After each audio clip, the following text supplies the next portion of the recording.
Bonjour à vous et bienvenue dans ce live où on va lire le chapitre 5 de l'Abysse du temps de Lovecraft, mais comme si ça avait été écrit par Nathalie, une adolescente de 16 ans qui a 16 ans depuis bientôt 60 ans, qui est étudiante à la Miskatonic. Voilà.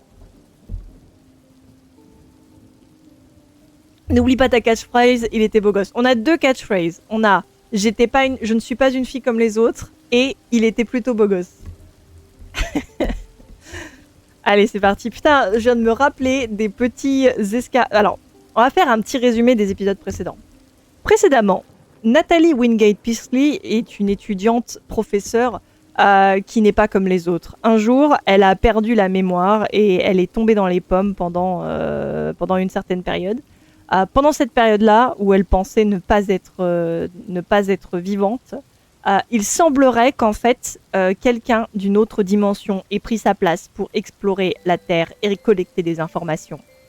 Alors qu'elle récupère ses souvenirs petit à petit, elle se rend compte que quelqu'un d'autre était dans son corps et qu'elle était dans un autre temps. D'ailleurs, c'était pas une autre dimension, c'était un autre temps dans le passé. Et elle a rencontré des véganes escargots avec des petits cartables sur le dos et des tentacules qui sont trop sympas et qui font partie de la Grande Race, une société tournée autour des voitures et des voyages et qui craint les motards du sous-sol. Est-ce que c'est pas un résumé merveilleux? Voilà. Allez, c'est parti pour le chapitre 5. Et j'ai une voix insupportable aussi. C'est important. D'ailleurs, c'est pour ça que j'ai une gourde gigantesque. C'est parti. Chapitre 5. Tel était le monde dont mes rêves m'apportaient chaque nuit de minces et partiels échos. Je ne peux espérer donner une vraie idée de l'horreur et de la terreur imprégnant de tels échos. Putain, ça rime. Ah ben non, c'est écho. Il a fait rimer écho avec écho.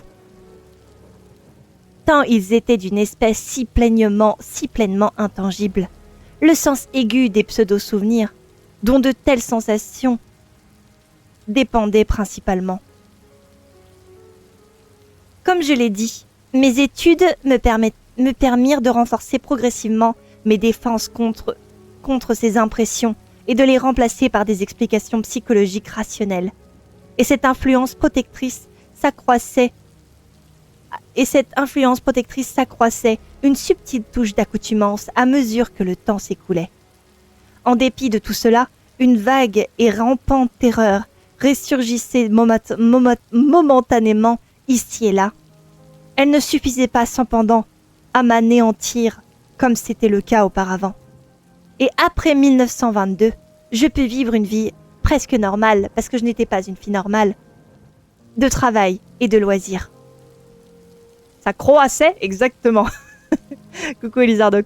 On peut rien reprocher au rime si c'est le même mot après tout, c'est ça. C'est le même mot, donc... À mesure des années, il me sembla que mon expérience, ajoutée à celle des cas similaires et du folklore qui s'y rattachaient, autorisée à être définitivement compilée et publiée au bénéfice de quelques chercheurs curieux. J'en vins à préparer une série d'articles en couvrant brièvement le principal substrat et illustré de scènes schématiques de quelques-uns des décors, formes, motifs décoratifs et hiéroglyphes reconstitués depuis mes rêves. Tout ceci parut à différentes occurrences en 1928 et 1929 dans les annales de l'Association américaine de psychologie. Mais ne recueillit que peu d'attention. Je continuai cependant à noter mes rêves avec le soin le plus minutieux, même si la pile grandissante de comptes rendus atteignait des proportions troublantes. Elle travaillait au journal de Miskatonic.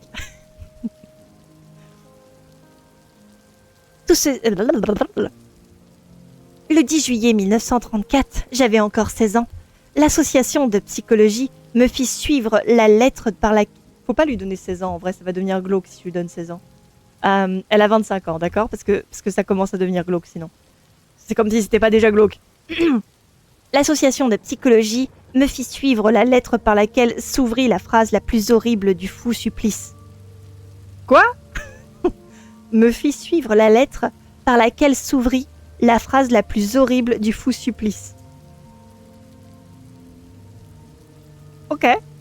Elle était timbrée de Pilbara, Australie occidentale, et portait la signature de quelqu'un que je découvris après enquête être un ingénieur des mines, pas des mimes.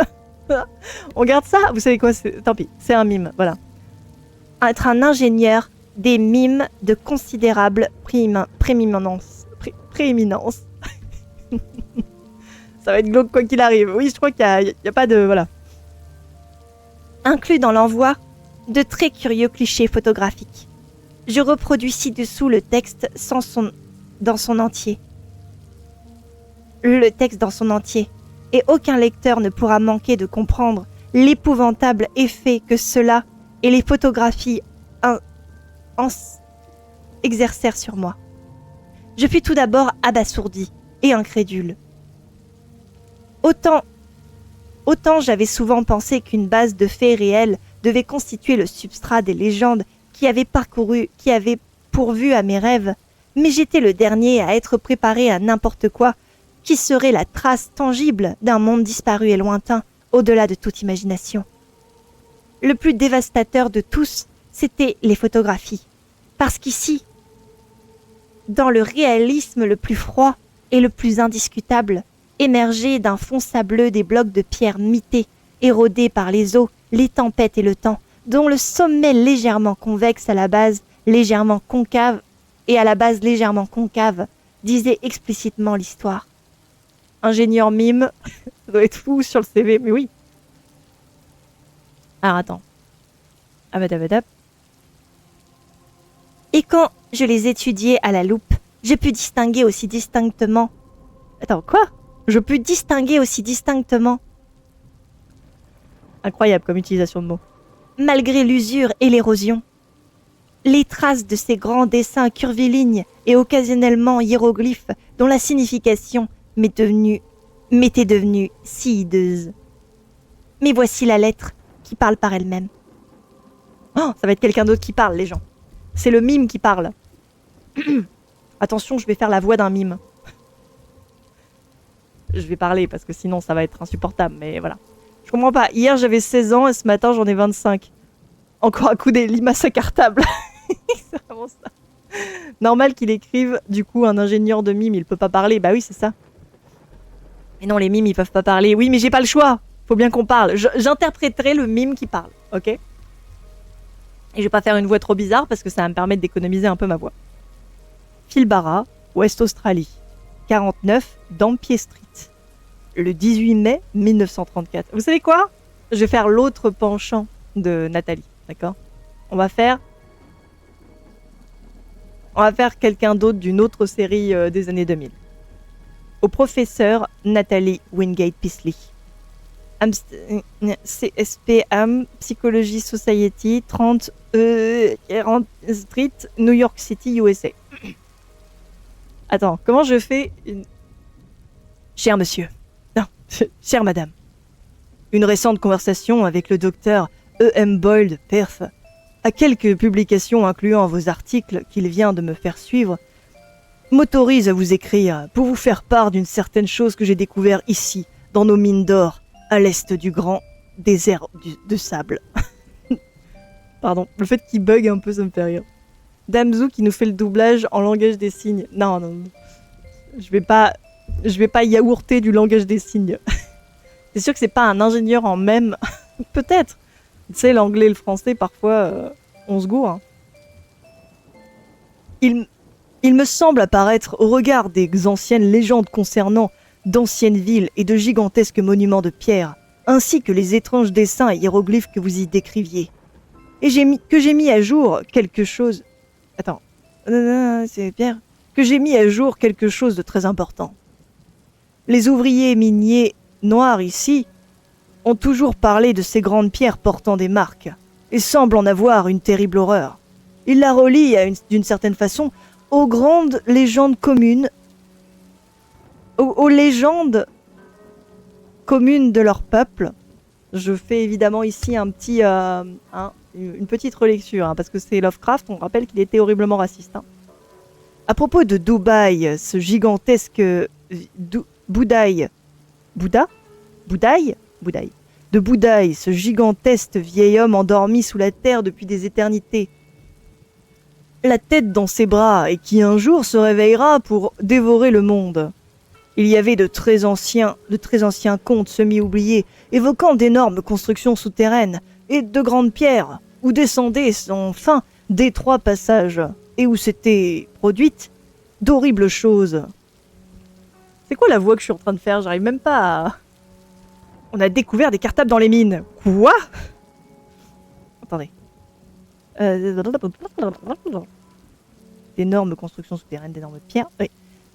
Les mineurs prétendent que descendirent autrefois dans un de ces passages certains de leurs guerriers équipés en bataille, qui n'étaient jamais revenus et que des vents terrifiants avaient peu après soufflé de l'orifice. Il y avait là, cependant, rien de plus que ce que les indigènes racontent d'ordinaire. Lovecraft était raciste, rappelons-le. Mais ce que j'ai à dire va plus loin. Il y a 2 ans, alors que je prospectais à 500 miles à l'est, dans le désert, je tombais sur un ensemble d'étranges pierres dressées, de peut-être 3 pieds de haut, 2 sur 2 de base, érodées et usées à leur extrême limite. On rappelle qu'à la base, ils font 10 pieds. Au début, je ne pus y trouver aucune trace dont parlaient les ouvriers, mais en regardant d'assez près, je pus distinguer des lignes gravées en dépit de l'état de la surface. C'étaient des lignes singulières, exactement comme celles que les ouvriers... il est horrible, hein, la façon dont il décrit les gens, je tiens à dire que voilà. Que celles des ouvriers avaient essayé de me décrire. Je pense qu'il y en avait 30 ou 40 blocs, quelques-uns presque enterrés dans le sable, constituant un cercle de peut-être un quart de miles de diamètre. Quand je découvris les premières, j'inspectai de près les alentours pour les autres et procédai à un relevé soigneux de l'endroit avec mes instruments. Je pris aussi des images de 10 ou 12 des plus typiques de ces blocs. Vous en trouverez ci-joint des épreuves. Je transmis mes informations et photographies au gouvernement de Perth, mais ils n'en ont rien fait. Puis, je rencontrai le docteur Boyle, qui était plutôt beau gosse d'ailleurs, je tiens à vous le dire, qui avait lu vos articles dans les annales de l'Association américaine de psychologie, et je lui mentionnai l'existence de ces pierres. Il fut de suite intéressé et devint encore plus curieux quand je lui montrai mes clichés, disant que les pierres et leurs marques étaient exactement comme celles des bâtiments dont vous avez rêvé et vu décrits dans les légendes. Les mimes lisent dans les culs, c'est fou. C'est comme ça. L'ingrédient secret, c'est du jus de cartable, exactement. Le jus de cartable, c'est dégueulasse comme idée. Il avait l'intention de vous écrire, mais en fut empêché. Cependant, il me transmit les principaux magazines avec vos articles, et je constatai de suite que à vos dessins et descriptions que mes pierres sont certainement de la même sorte que ce que vous rapportez. Vous pourrez le constater sur les clichés ci-joints. Vous pourrez aussi en conférer directement avec le docteur Boyle. Je peux imaginer maintenant l'importance que cela peut avoir pour vous. Sans aucune question, nous sommes en présence de ce qui reste d'une civilisation inconnue, plus vieille que de ce qu'on n'a jamais rêvé du passé, et formant un socle de vos légendes. En étant qu'ingénieur des mimes, j'ai quelques connaissances en géologie.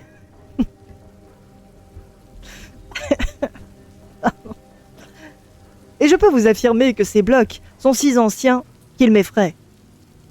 Et tout ça sans faire de bruit. Ils sont faits principalement de grès et de granit. Mais l'un d'eux est certainement constitué d'une sorte d'étrange ciment ou béton.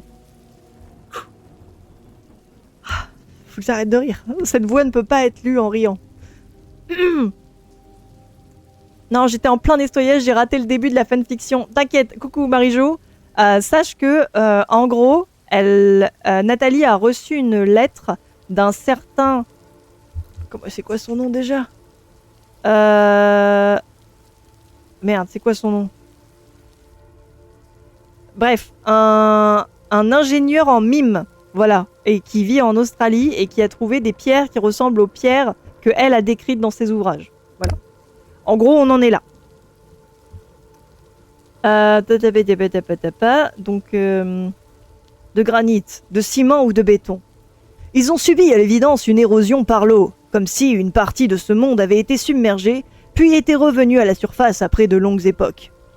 Tout cela depuis que ces blocs ont été fabriqués et utilisés. C'est une échelle de centaines de milliers d'années, où le ciel sait combien de plus. Je redoute d'y penser. À relire tout ce minutieux travail, et y retrouver ces légendes et tous ces éléments qui s'y rapportent, je ne peux douter que vous souhaitiez conduire une expédition dans le désert et procéder à une première fouille archéologique. Ouh! Coucou Noots! Coucou à toi! Bonjour, bienvenue dans le meilleur live qui soit. Bonjour les raidheureuses, bonjour à vous, installez-vous confortablement. Qu'est-ce que vous faisiez de beau chez Noots du coup? Bonsoir Lightning, bonsoir. Faut que je vous explique le contexte parce que sinon vous allez rien comprendre. Bonjour, bonjour, coucou Laurette. Alors, bienvenue dans un live. Coucou Shadow, coucou, bonsoir, bonsoir. En gros, on est dans un live où on est en train de lire l'Abysse du Temps de Lovecraft. Sauf que je la lis comme si c'était une fanfiction d'une gamine de 16 ans. D'accord? Donc, on est très sérieux. Je lis extrêmement bien. Les personnages sont cohérents. Et le lore a du sens. Vous êtes prêts? Si vous êtes prêts, c'est parti. J'en suis au chapitre 5, mais en gros, Nathalie, donc le personnage principal, a perdu une partie de sa life parce que une créature venue des temps anciens a pris sa place et elle a des souvenirs de ce qui s'est passé dans un autre monde, dans lequel il y avait des véganes incartables qui sont des grosses limaces, qui sont plutôt sympathiques. Voilà. Et là, ils ont retrouvé des gros cailloux qui ressemblent aux mêmes gros cailloux qu'elle a vus chez les limaces. Ok. Ah, attends, qu'est-ce que tu faisais de beau du coup? On a découvert Journée, quel beau jeu. Ah ouais, cette journée c'est trop bien. Je l'ai fait plein de fois, il est trop génial. Et ensuite on a regardé une vidéo sur l'histoire de Jusant. Ok, je connais pas du tout Jusant. Le jeu j'imagine. Sinon je ne vois pas du tout de quoi tu parles. Coucou Sylvestre, coucou à toi. C'est une ado de 16 ans qui a 25 ans depuis 60 ans. Exactement, c'est ça. Là vous êtes prêts. C'était cool, j'ai eu un badge VIP pendant 20 minutes, let's go. Puis on me l'a enlevé. Ah. Rip. Ok. Le jeu d'escalade contemplatif. Ah, trop bien, trop cool. Ça me fait penser que j'ai trop envie de jouer à Kern aussi, le nouveau jeu qui est sorti il y a peut-être quelques mois. Bref. On reprend la lecture alors qu'un ingénieur en mime était en train d'écrire une lettre à notre personnage pour lui parler des gros cailloux qu'il a trouvés dans le désert. C'est parti. Où est-ce qu'on était déjà? Je redoute d'y penser. C'est ça. Le docteur Boyle et moi-même sommes prêts à coopérer à une telle entreprise si vous-même et les organisations que vous solliciterez pouvez en rassembler les fonds. Je peux, de mon côté, fournir une douzaine de mineurs habitués aux lourdes excavations. Je ne vais pas lire cette phrase qui est raciste. Ah oui. Les locaux ne nous étant d'aucune aide, tant j'ai découvert qu'ils conservaient une peur maniaque de ce lieu particulier. Voilà, je vous ai... Un mime qui parle, oui, je suis obligée de traduire un petit peu ce qu'il dit, parce que voilà. Donc c'est la voix du mime. C'est comme ça. Alors.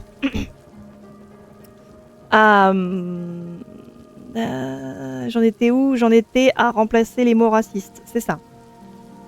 Boyle et moi n'avons rien dit à personne, puisque vous avez de toute évidence prééminence et crédit de toute découverte.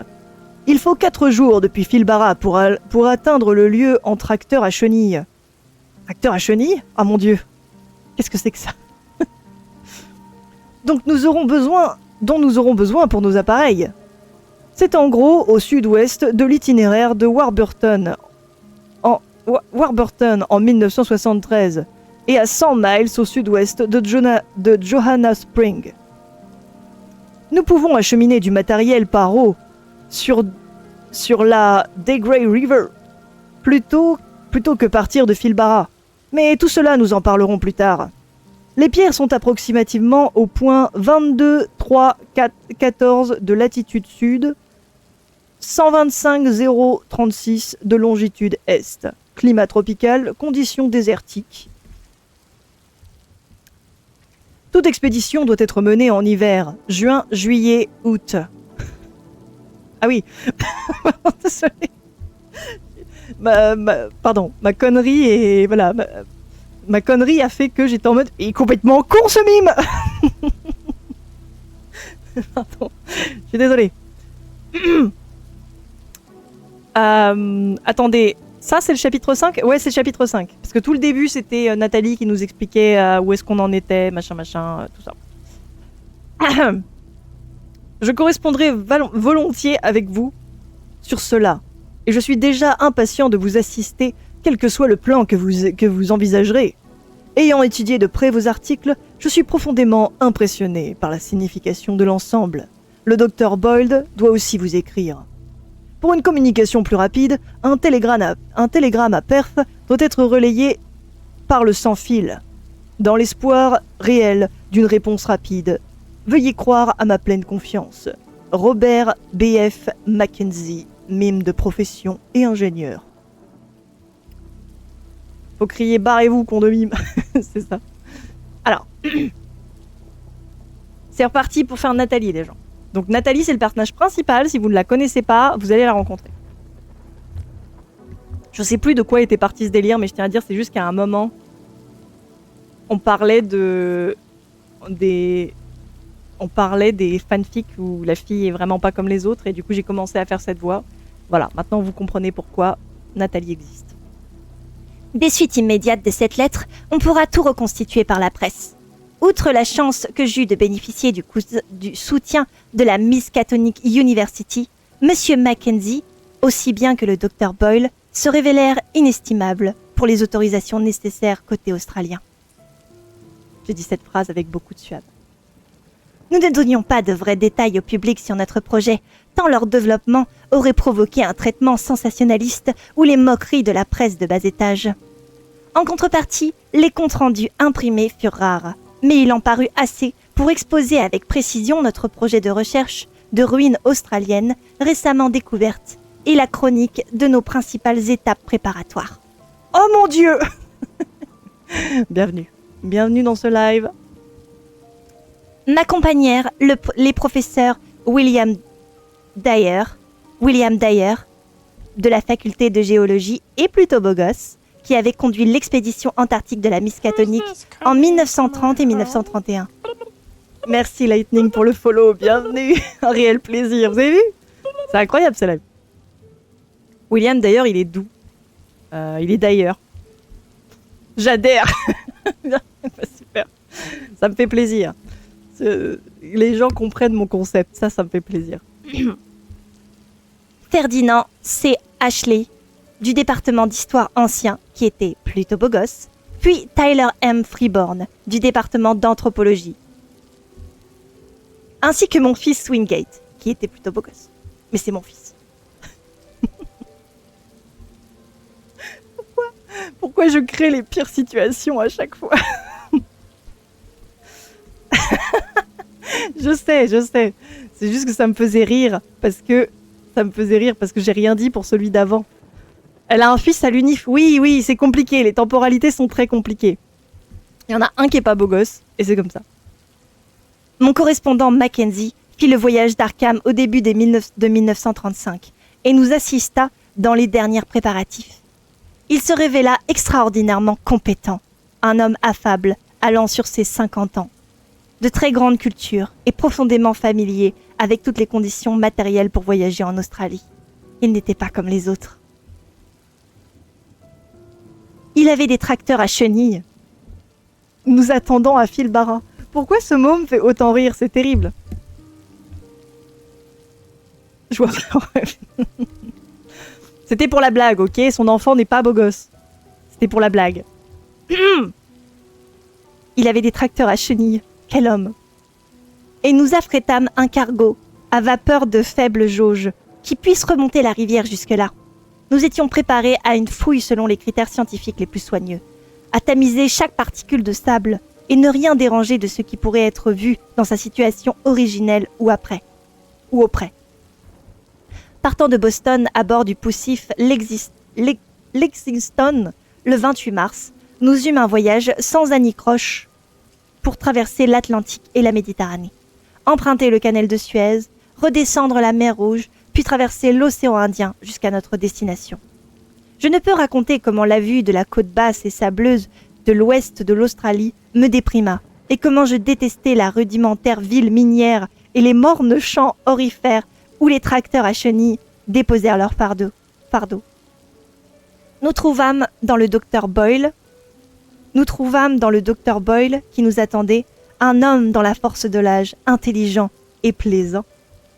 C'est pas moi qui l'ai rajouté. Nat, c'est comme ça qu'on l'a. Non, elle a dit qu'il était beau gosse, c'est dans le lore. C'est dans le lore, c'est comme ça. Dont les connaissances en psychologie nous entraînèrent vite, lui, mon fils et moi, dans de longues discussions.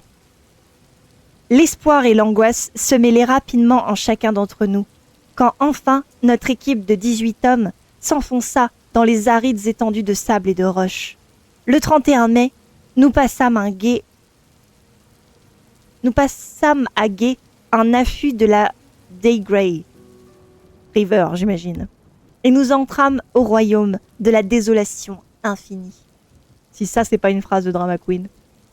Et tandis que nous avancions jusqu'à ce site contemporain des plus anciens mondes derrière les légendes, une certaine terreur grandissait positivement en moi-même.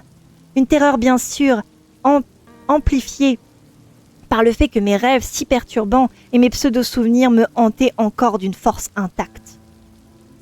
C'est le lundi 3 juin que nous vîmes le premier des blocs mi-enterrés.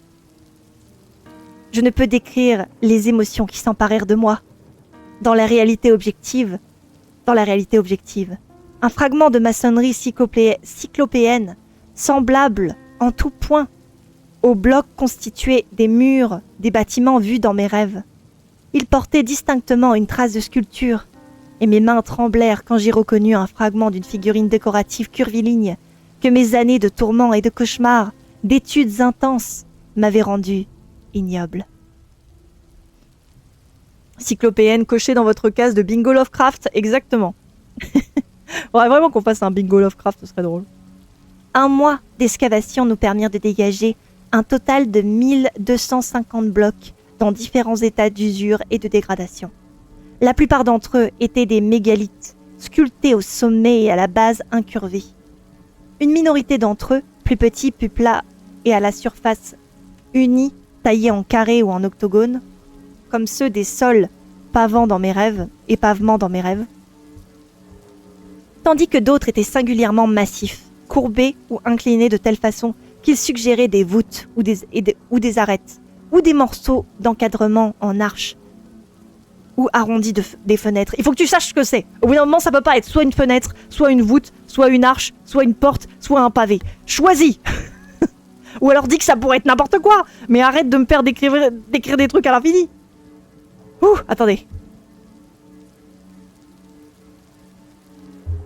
Ah, excusez-moi. Ça m'a énervé. Il y avait trop de là, ça me saoulait. Attendez, faut que Zou lise les 26 BG. Les 26 BG ou ça? Attendez, quoi? C'était où? C'était plus haut. Notre équipe de 18 hommes, dont 16 beaux gosses. Dont 16, j'ai dit 26 alors que c'était 16. Je sais pas lire les chiffres, c'est normal. Ok, formidable. J'ai eu le temps pour me... Voilà. Ça m'a... Excusez-moi, des fois, il y a des phrases qui m'énervent, j'ai besoin de faire une pause. Plus profond... Je sais pas lire. Plus profond que nous creusions, et plus nous remontions vers le nord-est, plus les blocs étaient nombreux. Même sans connaître encore de traces d'arrangement parmi eux, le professeur d'ailleurs était surpris par l'antiquité sans âge de ces pièces. Et Freeborn y trouva des traces de symboles qui s'y relisaient obscurément à certaines légendes de Papouasie ou de Polynésie d'une antiquité tout aussi infinie. L'état et la dispersion des blocs évoquaient sans besoin de paroles de cycles de temps vertigineux, des cycles de temps vertigineux et des cataclysmes géologiques d'une sauvagerie cosmique. Bingo. Nous y étions munis d'un léger biplan, et mon fils Wingate s'envolait souvent pour identifier dans le... Putain, ils font de l'avion, trop bien, j'ai trop envie de faire de l'avion. Excusez-moi, digression. Dans les sables et les rochers, à différentes hauteurs, des signes ou repères même minces de contours, ou des différences dans les niveaux et l'éparpillement des blocs. Les résultats demeurèrent virtuellement négatifs. Si jamais un jour il pensait avoir aperçu quelques pistes originales, il découvrait au vol suivant une impression remplacée par une autre tout aussi sans substance. Pardon. Rien que le résultat du sable poussé par le vent. Une ou deux de ces suggestions éphémères m'affectaient toutefois désagréablement. Elles semblaient horriblement concorder avec une chose dont j'aurais lu ou rêvé, mais dont je ne serais pas parvenue à me souvenir. Une terrible pseudo-intimité éprouvée à leur regard, dont quelque chose me forçait à regarder furtivement avec appréhension l'abominable et stérile terrain où nous progressions vers le nord-est. Vers la première semaine de juillet, je développais un inexplicable sentiment d'émotion mêlé envers cette région du nord-ouest. C'était à la fois de l'horreur et de la curiosité. Une espèce de ouah, ouah. Pardon. Tout en substance. Coucou Super Nico. Coucou à toi.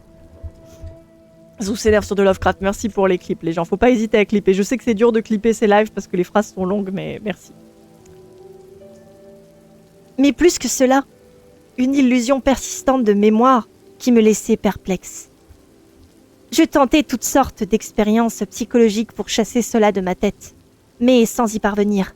L'insomnie aussi me gagnait, mais je l'accueillais presque du plaisir, tant le résultat était de raccourcir la durée de mes rêves. Je pris l'habitude de faire de longues marches la nuit dans le désert, en général vers le nord ou le nord-est, où la résultante de ces étranges impulsions nouvelles semblait subtilement me pousser. Oula. Elle est re-ornie. Mais c'est terrible. Ça va être compliqué, là. Parfois, dans ces marches, je butais sur des fragments semi-enterrés de l'ancienne maçonnerie, même s'il y avait moins de blocs visibles que là où nous avions commencé à fouiller. J'étais persuadée qu'ils étaient en grande abondance sous la surface. Le sol était à un niveau plus bas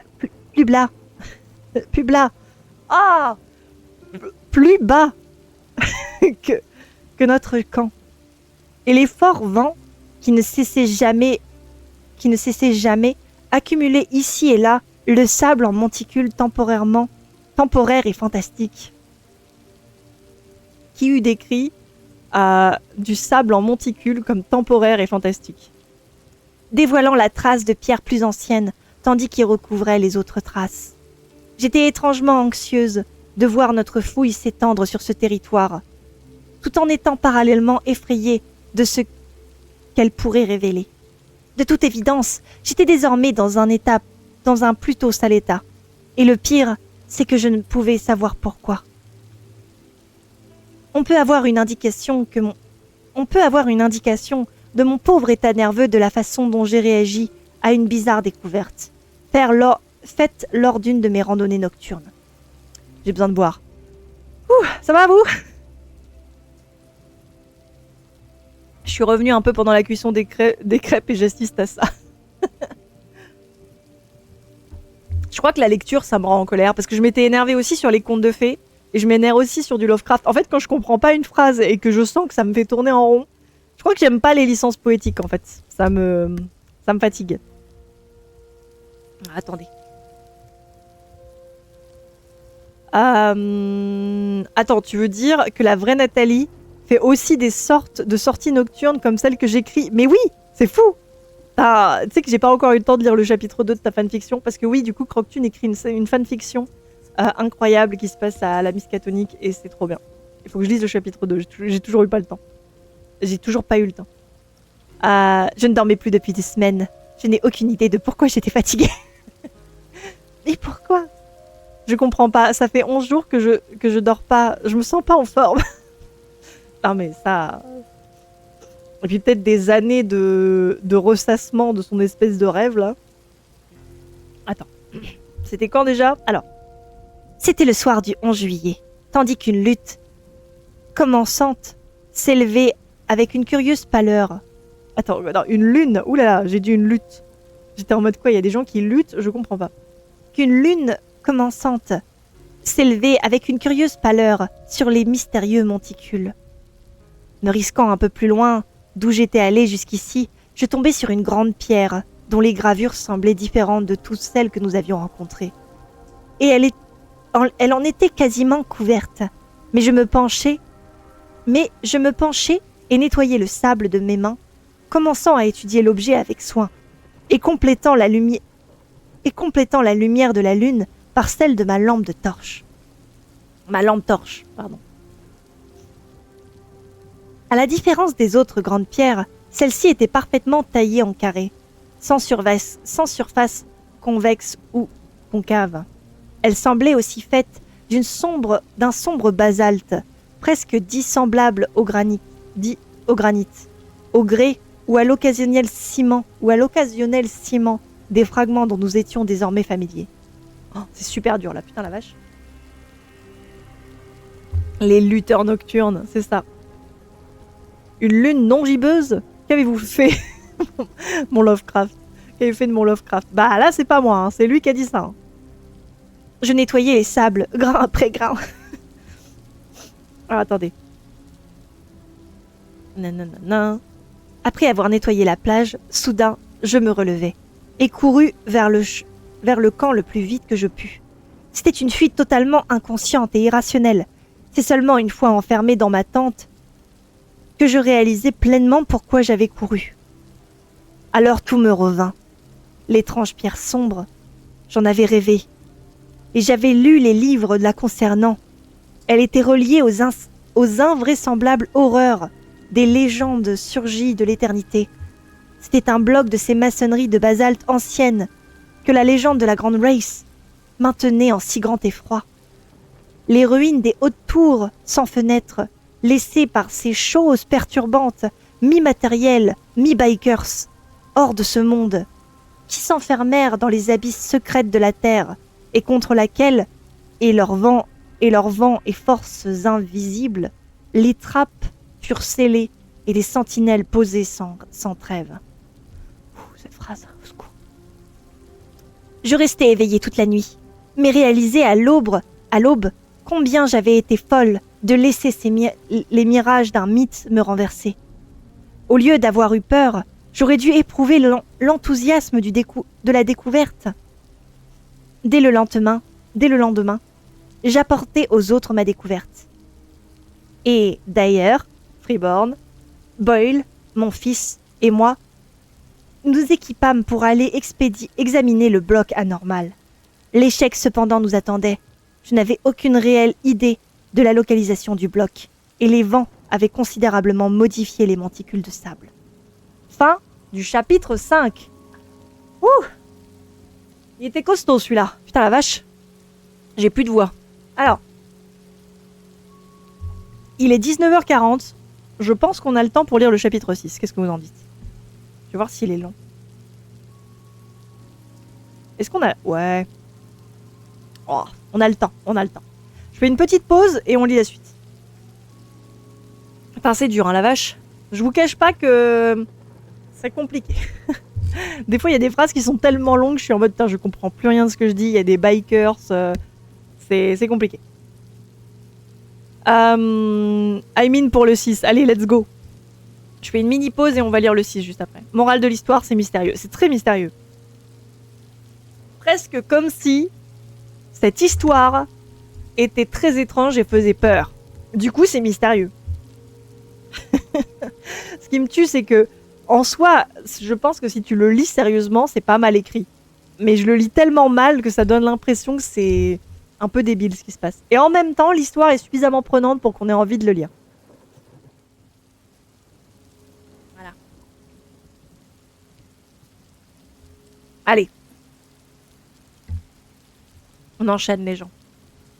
C'est quoi que j'ai dit déjà? C'était les... Parce qu'il faut qu'on se souvienne du lore. C'était les trucs mi-bikers. Mi-matériel, mi-bikers. Voilà, faut s'en souvenir. C'était les choses perturbantes. Mi-matériel, mi-bikers. Mis à part les phrases racistes. Ouais, c'est ça. Bah ça, franchement, en plus, je suis sûre que je pourrais les dire sur Twitch, mais c'est vraiment des phrases qui sont tournées de façon à juste être raciste. Genre, il y avait une phrase où c'était littéralement ah, ces gens-là qui sont des incompétents et des idiots. Donc bon, si on peut éviter, on évite. Voilà. Ça me demande un peu plus de gymnastique mentale, mais c'est pas grave. C'est parti pour le chapitre 6, les gens. Let's go! Chapitre 6. J'en viens maintenant à la plus cruciale et difficile partie de mon récit. La plus difficile parce que je ne peux pas être totalement certaine de sa réalité. Par moments, je me sens inconfortablement sûre que je n'étais pas en train de rêver ni d'halluciner. Et cette impression, au regard des implications stupéfiantes qui induisent la vérité objective de mon expérience, qui me pousse à rédiger en ce compte-rendu. Mon fils, un psychologue exercé avec la plus entière et compréhensible connaissance de l'ensemble de mon cas, doit être le premier juge de ce que j'ai à dire. Je voudrais d'abord faire état du contexte extérieur de l'affaire, tel que l'ont perçu ceux du camp. La nuit du 17 au 18 juillet, après une journée venteuse, je me retirai une bonne heure, mais je ne pus dormir. Me relevant le soir, peu avant 11 heures, affligé comme tant d'autres fois par cette étrange impulsion, à propos du terrain nord-est, je partis pour une de mes marches nocturnes habituelles, croisant et saluant une seule personne. Un mineur australien du nom de Tupper, quand je quittai notre enceinte, et il était plutôt beau gosse. On venait à passer la pleine lune. Elle brillait dans un ciel clair et baignait des sables antiques une lueur blanche et lépreuse qui me sembla infiniment diabolique. Il n'y avait plus aucun vent, et il n'y en eut aucun pendant les prochaines 5 heures, comme amplement témoigné par Tupper et d'autres qui ne dormirent pas cette nuit-là.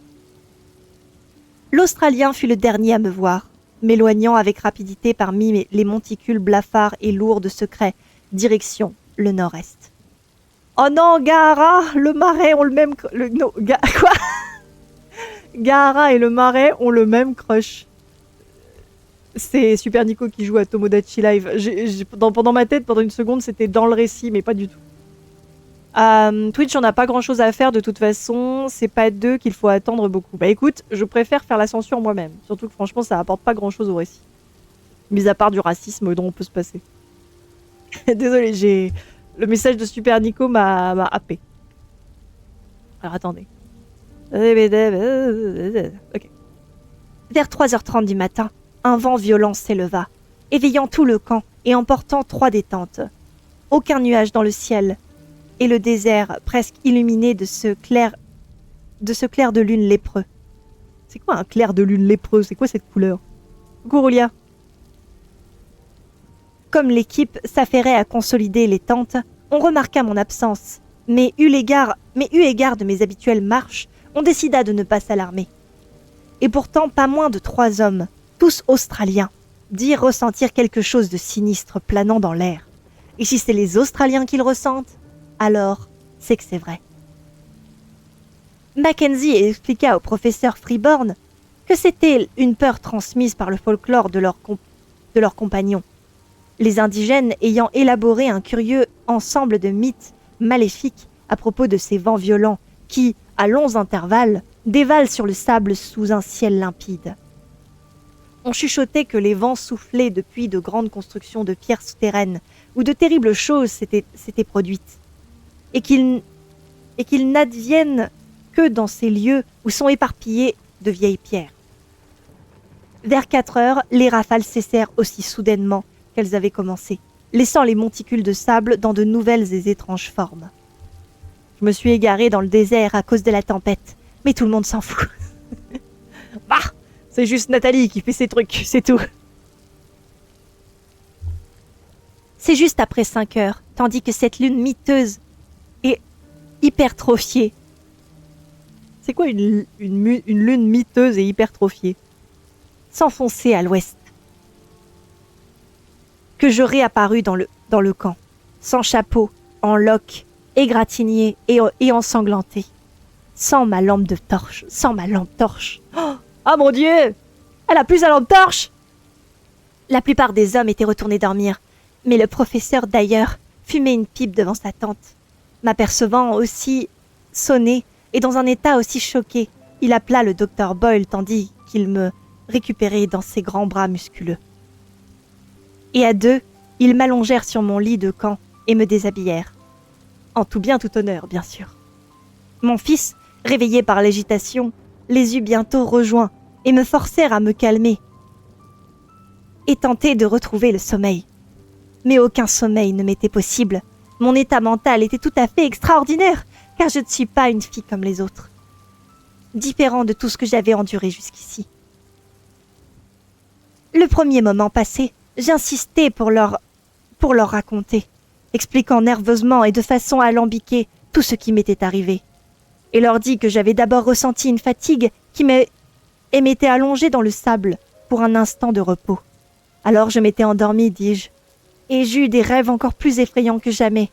Puis alors que je fus réveillée par de violentes rafales de vent, mes nerfs alors limite avaient craqué, et je m'étais enfuie en panique, tombant plusieurs fois sur les pierres mi-enterrées. Et c'était la cause de mes égratignures et de l'état de mes vêtements.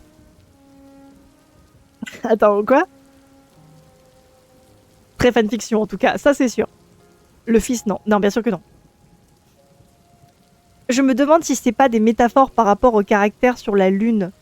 Mais c'est un peu douteux. Ouais, hein, c'est bizarre. Mais attends, on est d'accord qu'elle est allée dans le désert. Elle s'est sentie fatiguée parce qu'elle a pas dormi depuis 11 jours. Elle s'est couchée dans le sable. Elle a fait un cauchemar. Elle a paniqué. Elle a couru. Elle est tombée sur des pierres. Et elle est rentrée. Attendez. Pour le moment, j'ai compris ça.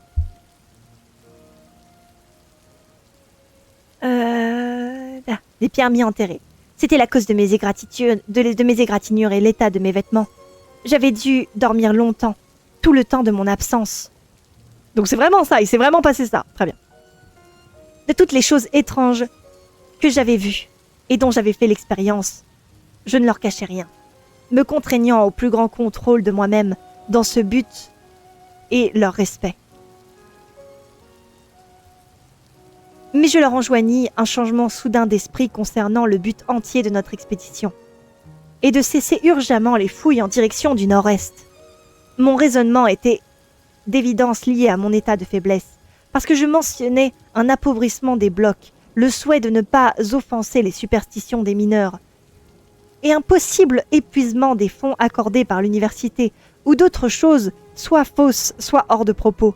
Naturellement, personne n'accorda la moindre attention à mes nouvelles volontés, même pas mon fils, ce petit con, dont l'intérêt dévoué à ma santé était pourtant le plus manifeste. C'est le jet lag, c'est ça. Ah mais c'est compliqué. Le jour suivant, j'étais outrée. Genre, je me levais et restais dans le camp, mais sans prendre part aux fouilles. Constatant que je ne pouvais les convaincre d'interrompre les travaux, je pris la décision de repartir le plus tôt que possible. Pour la survie de mes nerfs, je fis promettre à mon fils de me convoyer à Perth avec le biplan. 1 millier de miles au sud-ouest, aussitôt qu'il aurait effectué un survol de la région dont je souhaitais qu'on la laisse intacte. Si la chose que j'avais vue était encore visible, pensais-je, je pouvais décider de tenter un ultime avertissement, même au prix du ridicule. On pouvait supposer que les mineurs qui connaissaient le folklore local me soutiendraient. Avec un zeste d'ironie à mon égard, mon fils effectua ce vol l'après-midi même, scrutant tout le terrain que j'avais pu atteindre dans ma randonnée nocturne. Mais rien de ce que j'avais trouvé n'était plus en vue. C'était comme dans l'affaire du bloc de basalte anormal. Les monticules de sable avaient effacé toutes les traces. Elle a 25 ans et son fils a genre 3 ans dans ma tête. C'est un peu ça. C'est genre, son fils est docteur en psychologie, mais il a 6 ans, tu sais. Dans le texte original, The Moon, Strange Sends Leprous Radiance, c'est ce qui est encore plus bizarre. Ouais, je crois qu'ils voulaient juste mettre des mots pour l'ambiance, c'est genre une moon lépreuse. Alors, continuons alors que Nathalie est outrée. J'en étais où déjà? Ah oui. Wingate, mon fils, me ramena à Perth le 20 juillet, mais se refusa à abandonner l'expédition et revenir en Amérique. Il resta avec moi jusqu'au 25, quand partit le vapeur de Liverpool. Dans la cabine de l'Empress, j'ai médité longuement et désemparément à la totalité de l'affaire, et décidé que mon fils, au moins, devait en être informé. À lui de décider s'il souhaite la diffuser plus largement. Pour parer à toute éventualité, j'ai établi le fond de toute mon affaire, comme déjà connu en partie par certains, et vais maintenant raconter le plus brièvement possible ce qui m'a semblé s'être produit pendant mon absence au camp dans cette nuit hideuse. Mes nerfs à leur comble, émus par une sorte de perverse impatience par cette pseudo-mémoire, impulsive, inexplicable et mêlée d'effroi en direction du nord-est. C'est sous cette lune diabolique et aveuglante que je m'y précipitais. Ici et là, je découvrais, mi-recouverts par le sable, ces blocs cyclopéens laissés par des éternités oubliées et sans nom. Les âges incalculables et l'horreur rampante de cette dévastation monstrueuse commencèrent de m'oppresser comme jamais auparavant. Et je ne pouvais m'empêcher de penser à la folie de mes rêves, aux étranges légendes qui les sous-entendaient, et aux terreurs actuelles des indigènes et des mineurs concernant le désert et ses pierres sculptées. Mais la brièveté, c'est son fort, TKT, c'est clair. Et cependant, je m'y précipitais, comme à un rendez-vous maudit. Ouh, j'aime bien cette phrase. De plus en plus obsédée par des imaginations affolées et des pseudo-souvenirs.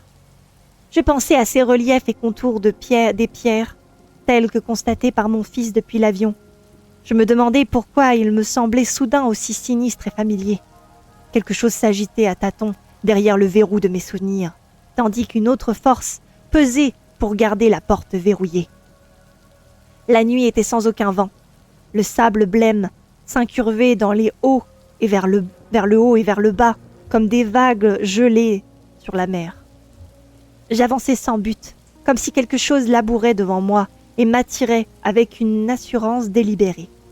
Mes rêves débordaient sur le monde éveillé. Et bientôt, chaque mégalithe enterré dans le sable me semblait un élément de salle et de corridors sans fin d'une maçonnerie préhumaine. Avec des hiéroglyphes et des symboles gravés que je ne connaissais que trop bien, après des années d'accoutumance comme esprit captif de la grande race. Par moments, je m'imaginais voir ces horreurs en forme de cônes omniscients se rendre à leur tâche habituelle avec leurs petits cartables sur le dos, et je craignais de me regarder moi-même et de me découvrir avec leurs propres aspects sur une voiture en forme de bateau. Tout ce temps, je percevais les blocs recouverts de sable aussi bien que les salles et les pistes de course. Et la nuit diabolique et aveuglante, aussi bien que les lampes de cristaux lumineux. Le désert, sans fin, aussi bien que ses fougères et ses cycas, s'agitant à l'extérieur des fenêtres. J'étais éveillée et je rêvais en même temps. Le rendez-vous maudit avec un dieu inconnu et un peu kinky. J'aime bien ça. Je ne sais combien de temps, ni à quelle distance.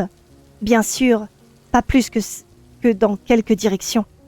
J'avais marché quand pour la première fois je tombais sur cette masse de blocs mise à nu par le vent dans la journée. C'était de loin le plus grand ensemble et un même lieu que j'avais vu. Cela m'impressionna tant les visions des âges fabuleux s'effacèrent d'un coup. De nouveau, il n'y avait plus que le désert, cette lune aveuglante et les restes d'un passé redouté. Je vins au pré, puis m'arrêtai, et projetai la lumière de ma lampe torche sur la masse écroulée. Un monticule avait été soufflé plus loin, dévoilant une masse ronde, basse et irrégulière de monolithes, et de fragments plus petits, sur quelques 40 pieds d'épaisseur et 2 à 8 pieds de haut. Dès le premier regard, je réalisais qu'il y avait quelque chose sans précédent à ces pierres. Pas seulement à cause de l'importance sans égale de leur nombre, mais quelque chose dans les traces des dessins occultés par le sable m'arrêta depuis que je les examinais sous le faisceau de ma lampe torche. Non pas qu'ils différassent vraiment de ceux que nous avions trouvés les semaines précédentes, c'était quelque chose de plus subtil. L'impression ne venait pas d'un bloc pris seul, mais seulement quand on laissait les yeux considérer plusieurs simultanément. Alors enfin la réalité me sauta aux yeux. Les figures curvilignes sur les blocs différents étaient en relation étroite. Attends, tu veux dire que les blocs côte à côte de la même civilisation que vous trouvez éparpillés dans le désert peuvent être joints? Oh my god, Nathalie est un génie. Des éléments d'un ensemble décoratif plus vaste. Damn. Eh bah putain. Chapitre 6. Elle découvre que les morceaux de cailloux sont reliés. Eh bah putain. Pour la première fois, dans cette désolation saccagée depuis des éternités, j'avais découvert une masse de façonnerie. Dans sa position initiale. Écroulée et dispersée, c'est vrai. Mais tout au moins existant dans un sens parfaitement défini. Elle a inventé le puzzle, let's go! Les cailloux étaient en relation depuis le début! What? Montant depuis l'endroit le plus bas, j'escaladais laborieusement l'entassement. Ici et là, enlevant le sable avec mes doigts, je m'efforçais en permanence d'interpréter les variations de taille, forme et style des dessins ou leurs relations.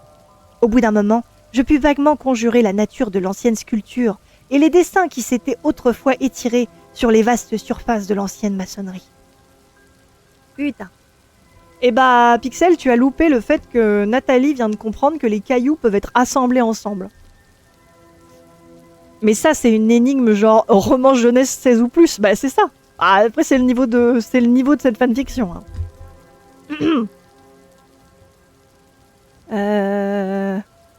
Au bout d'un moment...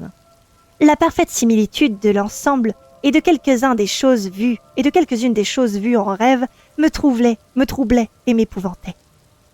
C'était un de ces corridors cyclopéens, hauts de 30 pieds, pavés de blocs octogonaux, sous une solide voûte de pierre. Il devait y avoir des salles ouvrant sur la droite, et à la plus lointaine extrémité, la rampe d'une de ces étranges plans inclinés devait descendre à d'autres niveaux encore plus bas. Je réagis violemment à mesure que ces idées se firent jour, parce qu'elles contenaient bien plus que ce que les blocs montraient par eux-mêmes. Comment savais-je que ce niveau était déjà loin sous la terre? Comment savais-je que ce plan incliné qui remontait devait être derrière moi? Comment savais-je que les longs passages souterrains vers le palace des piliers devaient être sur la gauche, un étage au-dessus de celui-ci? Comment savais-je que la salle des machines et le tunnel sur la droite, qui menait aux archives centrales, devaient être à 2 niveaux plus bas? Comment savais-je qu'il devait y avoir une de ces horribles trappes scellées et cerclées de métal, tout en bas, 4 niveaux sous le mien? Mais comment savais-je? Abasourdi par cette intrusion depuis le domaine des rêves, je me trouvais tremblante et trempée de transpiration froide.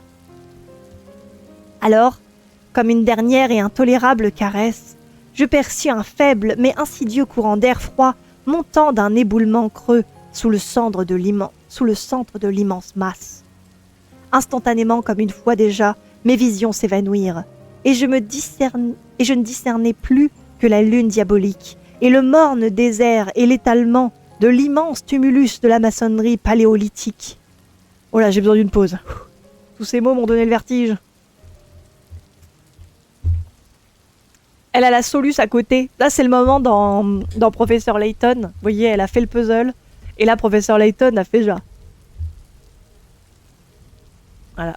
Vous avez imaginé le son. J'aurais dû avoir... je devrais avoir le son... En fait, un jour, mon rêve, c'est d'avoir une petite boîte de son, comme les vraies streamereuses ont. Et comme ça, je pourrais cliquer dessus et faire des petits sons. Ce sera rigolo. On dirait qu'elle fout des grands mots au pif pour avoir l'air intelligence. C'est un peu ça. C'est le style de Lovecraft, hein. On va pas se mentir. Coucou Bazar, trop bien. Et bah, repose-toi bien. Voilà, le trajet a dû être fatigant. J'en étais où? J'en étais à transpiration froide, nanana, paléolithique, voilà. C'est ce mot-là qui m'avait donné le tournis. Quelque chose de réel et de tangible, mais lourd d'infinies suggestions des mystères de la nuit. Venez à ma rencontre. J'espère qu'il était beau gosse. Parce que cet air froid ne pouvait signifier qu'une chose, un golfe. Caché d'immenses tailles sous les blocs en désordre de la surface. Un golfe? Attends, mais on n'était pas sur des voitures et des motards, je comprends plus. La première pensée fut les sinistres légendes des ouvriers concernant de vastes constructions souterraines près des mégalithes où naissaient d'étranges vents et se produisaient des horreurs. Puis revinrent les pensées de mes propres rêves, les pseudo-souvenirs se formèrent aux franges de mon esprit. De quelle nature était ce gouffre que je surplombais? Était-ce une piste de course? Était-ce un golfe? Quelle inconcevable et primordiale source de cycles mythiques des âges anciens et des cauchemars qui les hantent étais-je sur le point de découvrir. Je n'hésitais qu'un court instant, parce que c'était plus que de la curiosité ou le zèle scientifique qui me conduisait à surmonter. C'était plus que le zèle scientifique qui me conduisait à surmonter ma peur grandissante. Faut que je fasse une petite pause toilette, les gens. Lancez une battle royale. Je reviens. Un golf maintenant? Bah oui, maintenant il y a un golf. Mais je crois que c'était ça le secret des motards, c'est que c'est des golfeurs. Et ça les rend tout de suite beaucoup plus terrifiants. Petite pause, petite battle royale, les gens, je reviens. Je reviens tout de suite.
Et bien joué à Roulia qui remporte la Battle Royale et le titre de sanguinaire. Bien joué à toi. Donc les mimes ingénieurs ont découvert un terrain de golf appartenant aux motards. Exactement, on en est là pour le moment. Alors, hop. Voilà. On y retourne. On en était à... Nanana, il sembla avancer. Ok. Il me sembla avancer comme mu par un automatisme, comme dans l'étau d'un destin impérieux. Remettant ma lampe dans ma poche et déployant une force dont je ne me serais jamais cru posséder, je grimpai le long d'un titanesque fragment de pierre. Puis un autre, jusqu'à sentir l'énorme tirage d'un souffle dont l'humidité contrastait bizarrement avec l'air sec du désert. Une fissure noire commença de bâiller. Et enfin, quand j'eus dégagé tous les fragments assez petits pour être remués, la lune lépreuse éclairait une ouverture assez ample pour que je m'y glisse. Je ressortis ma torche et projetai le faisceau lumineux dans l'ouverture. En dessous, c'était le chaos de la maçonnerie écroulée. descendant en pente brutale vers le nord par un angle d'environ 45 degrés, résultant évidemment d'un lointain effondrement au-dessus. Entre sa surface et le niveau du sol était un abîme impénétrable, d'impénétrable noirceur, au sommet desquels on devinait la trace d'une gigantesque voûte soulevée par la pression. À ce point, m'apparaissait-il, les sables du désert reposaient directement sur la base de quelques structures de titans venus de la jeunesse de la Terre. Comment préserver à travers les éternités des convulsions géologiques? Ni alors ni maintenant, je ne peux tenter de le deviner. Rétrospectivement, la simple idée d'une descente soudaine et solitaire dans un tel abîme douteux,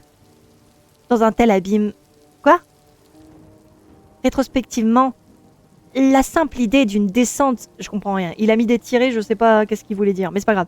Rétrospectivement, la simple idée d'une descente soudaine et solitaire dans un tel abîme douteux, et dans un moment où aucune âme vivante ne sait où vous vous trouvez, peut sembler la pointe extrême de la folie. Mais rappelez-vous, je ne suis pas une fille comme les autres. Peut-être que c'était cela, peut-être que cela l'était. Et pourtant, cette nuit, j'entrepris une telle descente sans aucune hésitation. Le leurre ou la fatalité qui m'avait conduit jusqu'ici devenait à nouveau manifeste. En allumant ma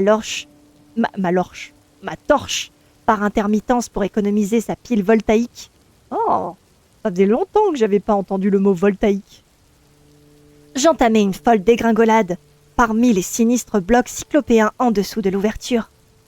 Parfois tourné vers l'avant quand je trouvais assez de prise pour mes mains et mes pieds, parfois tourné contre l'entassement des mégalithes quand je me cramponnais ou tâtonnais de façon plus précaire.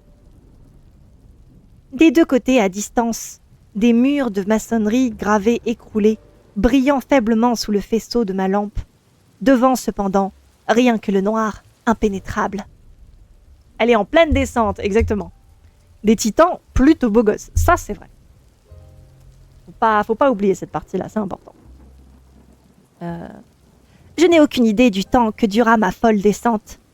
Intérieurement, je bouillonnais de tant d'images et d'allusions déroutantes que toutes les raisons objectives semblaient s'être retirées à des distances incalculables.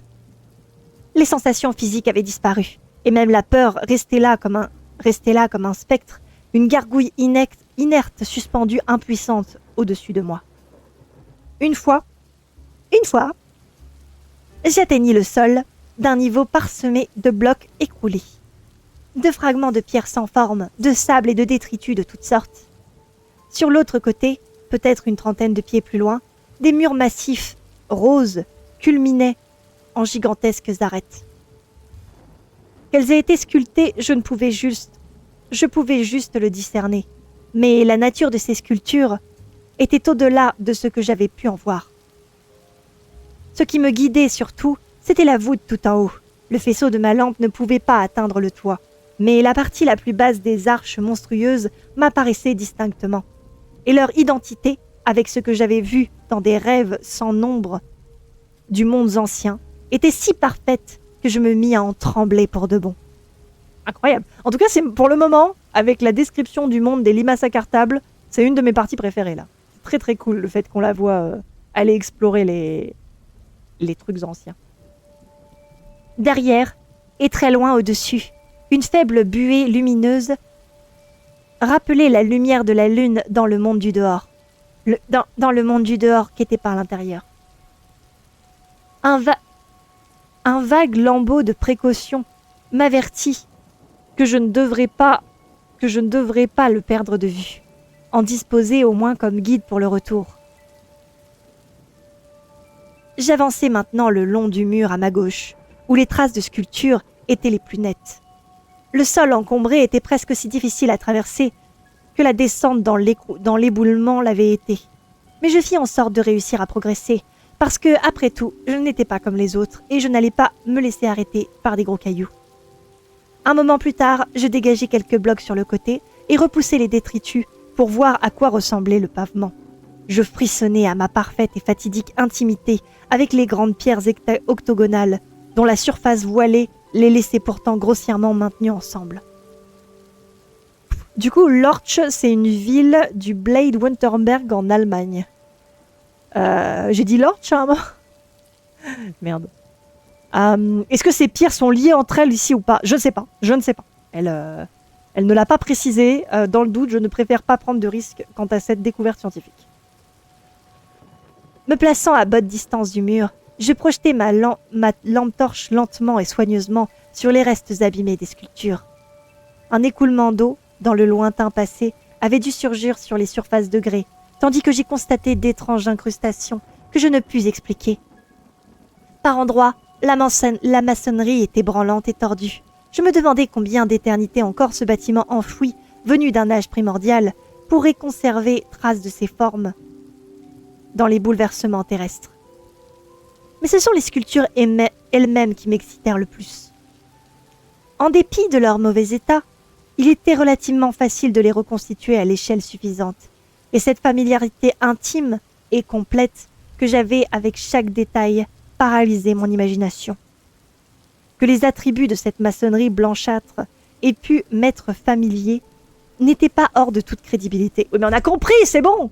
Oh putain! Ça y est, elle m'énerve! Oui, on a compris, tu te souviens! Tu te souviens!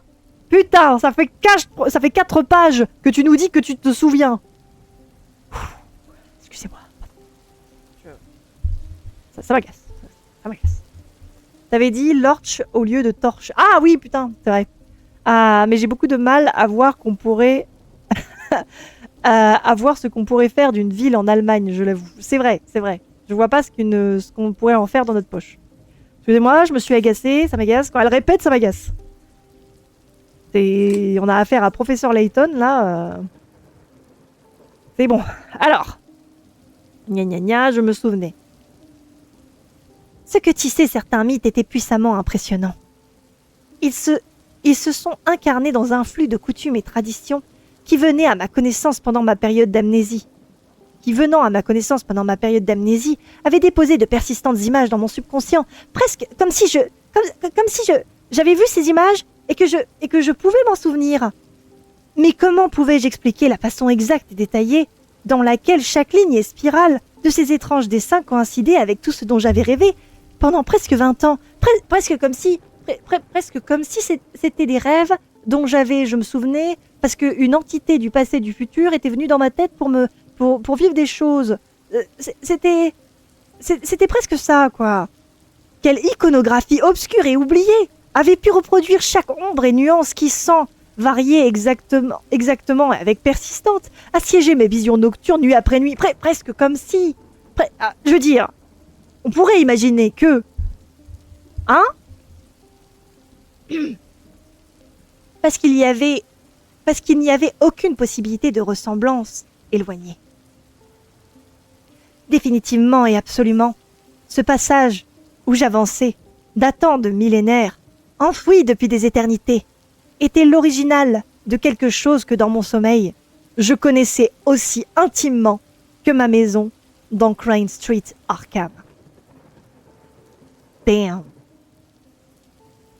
Bien sûr, mes rêves me le montraient avant sa ruine, mais la vivacité de cette identité n'en était pas moins réelle. Je trouvais mon chemin par un instinct horrible, cette structure singulière où j'étais. Je la connaissais. Et je savais qu'elle faisait partie de cette terrible et ancienne cité de mes rêves, avec des limaces à cartable, des pistes de course, avec des voitures en forme de bateau, et une cave de motards terrifiante. Que je puisse m'orienter sans me tromper vers n'importe quel point de cette structure, où la ville qui avait échappé aux changements et dévastations d'âges innombrables, je le réalisais avec une certitude instinctive et hideuse. Au nom de Dieu, qu'est-ce que cela signifiait? Comment pouvais-je savoir ce que je savais? Oh mon Dieu! Et quelle effrayante réalité se cachait derrière les antiques légendes et ces êtres qui habitaient ces labyrinthes de la pierre primordiale. Oh mon Dieu! Les mots ne peuvent rendre compte qu'en partie du fatras de terreur et d'ahurissement qui me mangeait la cervelle, je connaissais ce lieu. Ok, c'est parfaitement clair. Maintenant, on est sûr. Elle connaît les lieux. Je savais ce qui était ici avant moi. Et il y avait au-dessus de ma tête, avant que des myriades d'histoires gravées soient tombées en arrière, débris et déserts. Plus besoin maintenant, pensais-je en frissonnant, de garder en vue ce faible reflet de lune. J'étais déchirée entre la tentation de m'enfuir et un mélange fiévreux de curiosité brûlante et de fatalité impérieuse.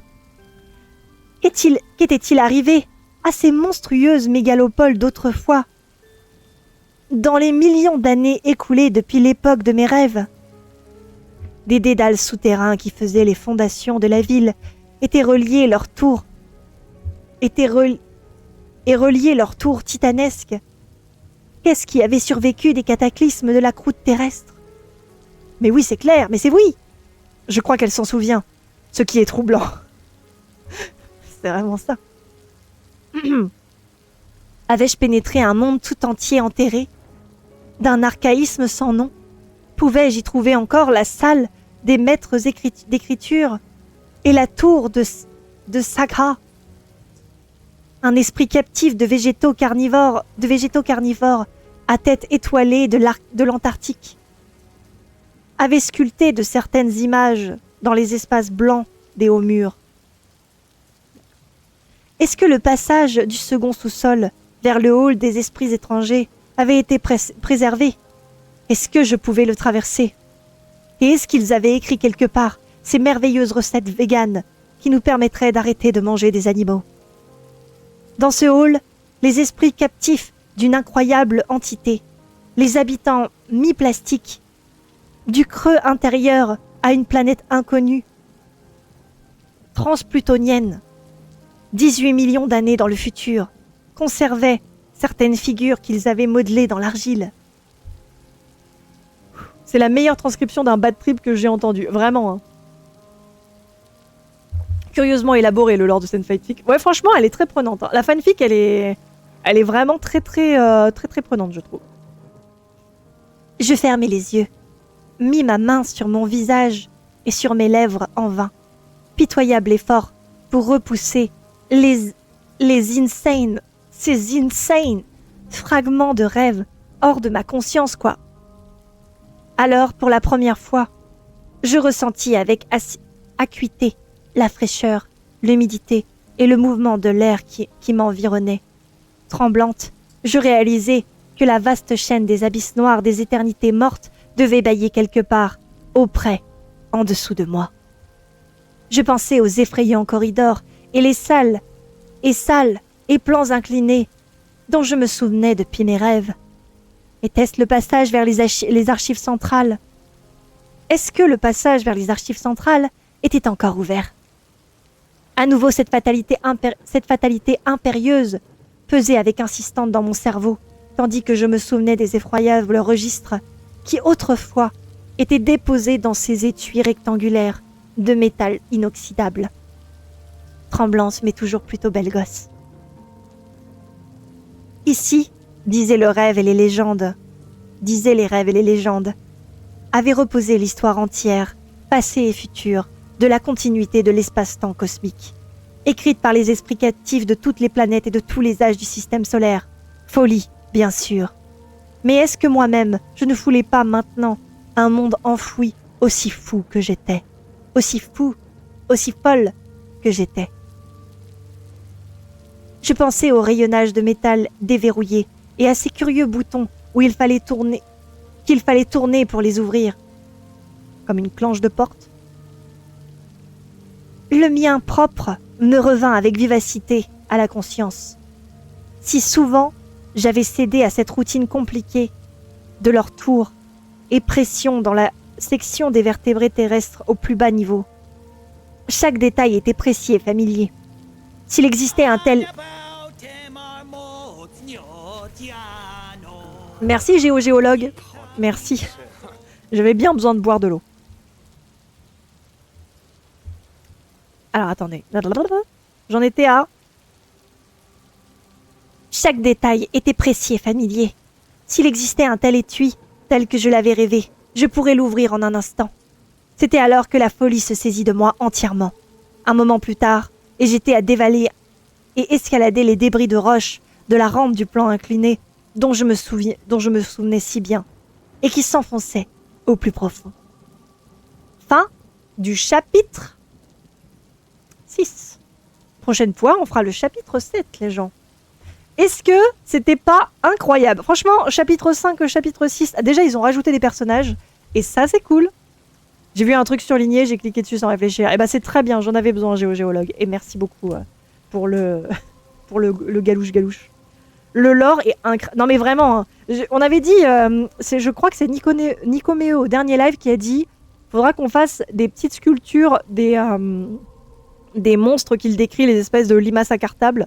On fera ça pour inaugurer parce que franchement cette lecture elle est incroyable.